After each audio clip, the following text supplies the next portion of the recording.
राधे राधे प्यारे साथियों, स्वागत है आपका प्रद्योत गुरुकुल में। मैं हूं पीके सर, उपस्थित हूं आज फिर एक नई वीडियो के साथ। जी हां, हम लेकर आते हैं आपके लिए एक ऐसा कंटेंट जो आपकी परीक्षा के लिए होता है रामबाण।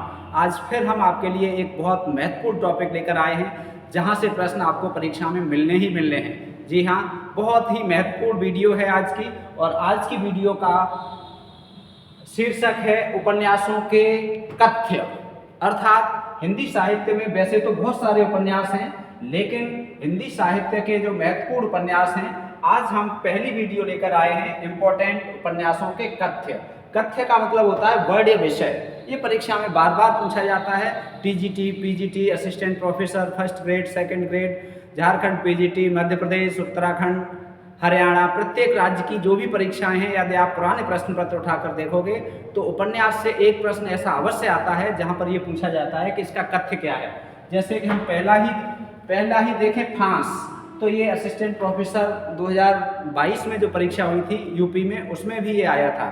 तो ऐसे महत्वपूर्ण प्रश्नों का संकलन जो आपकी परीक्षा के लिए अमोघ अष्ट होने वाला है, मैं लेकर आया हूँ। जी हाँ, आइए चर्चा करते हैं। उससे पहले आपका हार्दिक अभिनंदन है, हार्दिक स्वागत है। और आप लगातार चैनल को प्यार दे रहे हैं, लगातार आप वीडियो देख रहे हैं, दोस्तों के साथ शेयर कर रहे हैं, इसके लिए आप हृदय से धन्यवाद के पात्र हैं।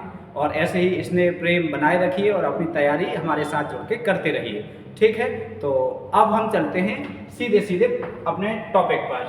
आज का ये देखो, हमने लिख रखा है यहाँ पर, बहुत ही महत्वपूर्ण उपन्यास ले रखे हैं हमने। फांस 2015 में प्रकाशित है और ये संजीव का है।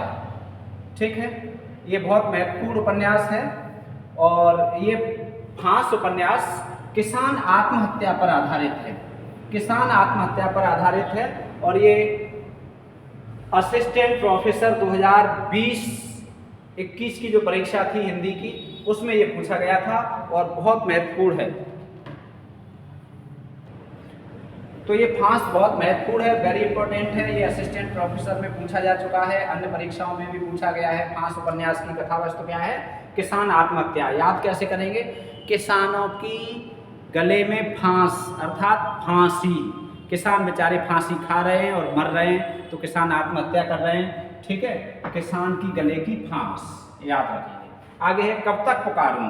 कब तक पुकारूं 1957 में प्रकाशित रांगे राघव का है। हमने यहाँ पर वर्ष भी लिखा हुआ है और जो रचयिता हैं, लेखक हैं, उनका नाम भी लिखा हुआ है। हमें याद रखना है, यहाँ पर हम लेकर आए हैं आपका कथ्य। करनटों के जीवन का चित्र है। करनटों के जीवन का चित्र है। कब तक पुकारूं, कब तक पुकारूं। करनट जो नट होते हैं वो बहुत पुकारते हैं। नटों के द्वारा, नट का मतलब जो नाटक करते हैं, और नाटक करते हैं वो पुकार पुकार के ही करते हैं। नाटक करने वाले या नट जो होते हैं वो बहुत तेज तेज से पुकारते हैं। गांव में, शहर में नाटक करने आते हैं और फिर ढोल बजाते हैं कि चलो नाटक देखो, और नाटक करते समय भी पुकारते हैं। तो कब तक पुकारूं, नट। ठीक है, करनटों का वर्णन है, याद रखेंगे, रांगे राघव का है। परीक्षा गुरु 1882 में प्रकाशित श्रीनिवास दास का ये उपन्यास है। और दिल्ली के कल्पित रईस का चित्रण है इसमें। दिल्ली का चित्रण है। ठीक है, परीक्षा गुरु और अधिकांश परीक्षाएं कहाँ होती हैं? दिल्ली में। ठीक है, तो हमारा यूपीएससी दिल्ली या अन्य कोई बड़ी बड़ी परीक्षाएं हैं तो दिल्ली राज्य अपने देश की राजधानी भी है। ठीक है, तो वहाँ के एक कल्पित रईस की कथा का इसमें वर्णन किया गया है परीक्षा गुरु में। अगला है नूतन ब्रह्मचारी। नूतन का मतलब नया, ब्रह्मचारी का मतलब ब्रह्मचारी, 1886। ठीक, बालकृष्ण भट्ट का ये उपन्यास है। महाराष्ट्र के एक ब्रह्मचारी हैं जिनका नाम है विनायक, बहुत पूछा जाता है। उनके व्यवहार का इसमें वर्णन है और उनके व्यवहार से जो डाकुओं के सरदार हैं उनका हृदय परिवर्तन हो जाता है। ठीक है, तो जो हृदय परिवर्तन हो जाता है ये बनता है एक नया ब्रह्मचारी। ठीक है, तो नूतन ब्रह्मचारी हम याद रखेंगे। विनायक के चरित्र का वर्णन है इसमें। ठीक है, महाराष्ट्र के। और विनायक का मतलब हम ऐसे भी याद रख सकते हैं, विनायक किनका पर्यायवाची है? गणेश जी का, और गणेश ही नूतन ब्रह्मचारी। ठीक है, आइए देखते हैं आगे। अगला पेज ये देखो, ये है अधखिला फूल। अगला उपन्यास है, 1907 में प्रकाशित है। अयोध्या सेन उपाध्याय का ये उपन्यास है अधखिला फूल। और इसकी कथा वस्तु क्या है? धर्म की महत्ता और धार्मिक अंधविश्वासों का कुपरिणाम। धर्म की महत्ता इसमें बताई गई है अधखिले फूल में, और क्या बताया गया? धार्मिक जो अंधविश्वास होते हैं उनका बुरा परिणाम क्या क्या हो सकता है।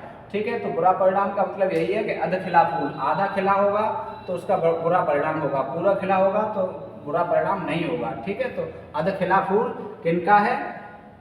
अयोध्या सिंह उपाध्याय हरिऔध का, और धार्मिक अंधविश्वासों का वर्णन है इसमें। आगे है सेवा सदन, इसे तो आप सब जानते ही हैं, 1918 में प्रेमचंद ने लिखा है, बहुत महत्वपूर्ण नाटक है। नारी जीवन की समस्याएं इसमें दिखाई गई हैं। सेवा सदन मुख्यतः ये वेश्या समस्या से ग्रसित या वेश्या समस्या पर लिखा गया है। डॉन पाखंड चरित्रहीनता का इसमें वर्णन है। यहाँ पर हम आपको बता दें, ये वेश्या, अधिकांश लोग ऐसे लिखते हैं ये वेश्या अशुद्ध माना जाएगा। यहाँ पर ये वेश्या होता है वैश्य की पत्नी, जो वैश्य होता है, वैश्य एक वर्ग होता है, उसकी पत्नी को ऐसे वैश्या लिखा जाएगा। और ये शुद्ध वर्तनी होती है तवायफ, जिसे वेश्या कहेंगे, ठीक है, एक मात्रा आएगी, ध्यान रखना, ये शुद्ध वर्तनी में भी पूछा जाता है। तो वेश्याएं कहाँ होती हैं? जहाँ भी उनका घर होता है, और क्या करती हैं? वो सेवा करती हैं। तो सेवा सदन अर्थात वेश्या के द्वारा सेवा का वर्णन है इसमें, ठीक है, याद रखेंगे आप। निर्मला एक लड़की है, 1927 में ये लिखा गया है। ये उपन्यास प्रेमचंद ने लिखा है, और उसके विवाह में दहेज की प्रथा और बेमेल विवाह का वर्णन है, ठीक है। तो बेमेल विवाह, निर्मला का बेमेल विवाह होता है, ठीक है, ये आप याद रखेंगे। मुख्यतः बेमेल विवाह की समस्या है निर्मला उपन्यास में। गोदान उपन्यास बच्चा बच्चा जानता है, 1936 में प्रकाशित प्रेमचंद का, यहाँ भी गोदान लिख दिया है, चलो कोई बात नहीं, यहाँ हम प्रेमचंद लिखे दे रहे हैं। प्रेमचंद का उपन्यास है ये, और किसान के संघर्ष एवं वेदना की अभिव्यक्ति है इसमें होली के माध्यम से। आप सब जानते हैं, इसे बताने की कोई जरूरत नहीं है, बहुत महत्वपूर्ण है, आपको आ रहा होगा ये। भिखारिणी 1929 में प्रकाशित कौशिक जी का है उपन्यास, और इसमें अंतरजातीय विवाह, अब हम याद इसे ऐसे करेंगे, जो अंतरजातीय विवाह, एक ट्रिक, जो अंतरजातीय विवाह करते हैं उन्हें भिखारिणी का रूप धारण करना पड़ता है, भिखारी हो जाते हैं बेचारे, न इधर के घर वाले मानते, न उधर के घर वाले मानते, न लड़की के घर वाले न लड़के के घर वाले, तो दोनों बेचारे भीख मांगना को मजबूर हो जाते हैं, ठीक है। तो ये भिखारिणी अंतरजातीय विवाह पर आधारित है। नाच्यो बहुत गोपाल 1978 में प्रकाशित है। नाच्यो बहुत गोपाल अमृतलाल नागर का है ये, और मेहतर की सामाजिक स्थिति में उनका दर्द, उनकी परेशानी, उनकी कठिनाइयाँ, उनके जीवन शैली पर आधारित है। तो ये बहुत महत्वपूर्ण है। नाच्यो बहुत गोपाल, आप ऐसे याद रख सकते हैं कि बेचारे मेहतर बहुत नाचते हैं, सुबह से शाम तक काम करते हैं, फिर भी उन पर कोई दया नहीं करता है, ठीक है। आइए आगे देखते हैं। अगला है, ये देखो 10वां अनाम दास का पोथा 1976 में प्रकाशित है, हजारी प्रसाद द्विवेदी का है। ये सब आप जानते हैं, हमने लेखक भी यहाँ लिख रखे हैं। और रैक मोने, ये असिस्टेंट प्रोफेसर में पूछा गया है अभी पिछली बार, बाकी टीजीटी पीजीटी में भी बार बार पूछा जाता है, और सारे ही इम्पोर्टेंट हैं, हम यहाँ बोल नहीं रहे बार बार, ठीक है, अति महत्वपूर्ण है। आप कंटेंट देखकर, पुराने पेपर देख के ही अनुमान लगा सकते हो कि कितना महत्वपूर्ण कंटेंट है। आप पुराने प्रश्न पत्र उठाइए, किसी भी राज्य के, किसी भी परीक्षा के, नेट जेआरएफ की परीक्षा के उठाइए, टीजीटी पीजीटी को उठाइए, आपको अपने आप पता लग जाएगा कि हमारे द्वारा दिया जा रहा कंटेंट आपको कितना महत्वपूर्ण है आपके लिए। रैक को मुनि के द्वारा जनता की जो सेवा है, इसे इसीलिए रैक को आख्यान भी कहा जाता है, ये पूछा जाता है बार बार। रैक को आख्यान किस उपन्यास को कहा जाता है? तो रैक को आख्यान कहा जाता है अनाम दास के पोथा को, ठीक है, आप याद रखेंगे। अगला है चित्रलेखा 1934 में भगवती चरण वर्मा का है, वेरी इंपॉर्टेंट है। और इसमें पाप और पुण्य के चिरंतन प्रश्न पर चर्चा की गई है।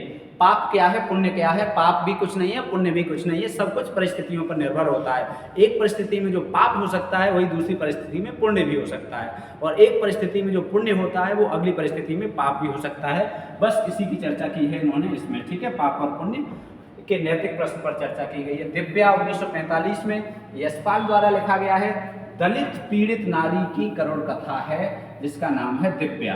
तो दिव्या की करुण कथा दिव्या में है, ठीक है, जो दलित है, दलित दिव्या की कथा दिव्या में है। आपका बंटी 1971 में मनु भंडारी का लिखित ये उपन्यास बहुत महत्वपूर्ण है, परीक्षाओं में बार बार पूछा जाता है। तलाक शुदा पर और तलाक होने पर बच्चे पर क्या प्रभाव पड़ता है, माता पिता की लड़ाई का बच्चे पर जो दुष्प्रभाव पड़ता है, मनोवैज्ञानिक बुरा प्रभाव पड़ता है, उसका वर्णन इसमें किया गया बहुत ही मार्मिक ढंग से। तो ये परीक्षाओं के लिए एक बहुत ही महत्वपूर्ण उपन्यास माना जाता है। इसकी कथावस्तु बार बार पूछी जाती है कि तलाकशुदा जो दंपत्ति है या उनका पुनर्विवाह होता है तो जो बंटी बच्चा है उसमें एक उस पर क्या प्रभाव पड़ा है। ठीक है, तो बच्चे पर क्या प्रभाव पड़ता है तलाक का या माता पिता की लड़ाई का, तो इसमें दिखाया गया है आपका बंटी। ठीक, राग दरबारी वेरी वेरी इंपॉर्टेंट 1968 का ये उपन्यास है, श्रीलाल शुक्ल जी का है। ठीक है, सिपालगंज में एक कॉलेज है, उस कॉलेज में अवसरवादिता, राजनीति, तरह तरह के ढोंग, तरह तरह के षड्यंत्र, इन सब का वर्णन किया गया है जो राजनीति पर और व्यंग्यात्मक उपन्यास है। ठीक है, बहुत महत्वपूर्ण उपन्यास है राग दरबारी। आगे बढ़ते हैं, राग दरबारी के बाद आगे देखते हैं, ये देखो 15वां है झीनी झीनी बीनी चदरिया।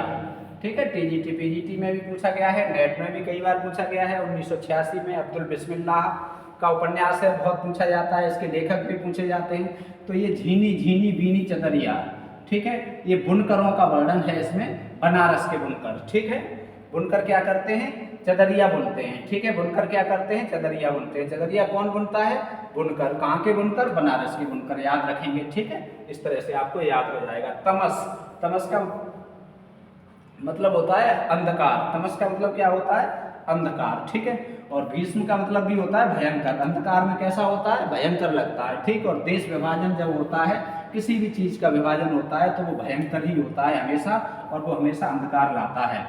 जब भी विभाजन होता है तो मानसिक रूप से और भौतिक रूप से अंधकार का प्रतीक बन जाता है, कोई भी विभाजन हो। तो ये देश विभाजन पर आधारित है, वेरी इंपॉर्टेंट है, और बार बार परीक्षाओं में आया हुआ है। धार उपन्यास 1990 में संजीव ने लिखा है। धार किसने लिखा है, संजीव ने। बहुत आता है परीक्षाओं के लिए, बहुत रामबाण है ये। और कोयला के अवैध खनन का वर्णन इसमें किया गया है, कोयला। ठीक है, कोयला के अवैध खनन का वर्णन है धार उपन्यास में।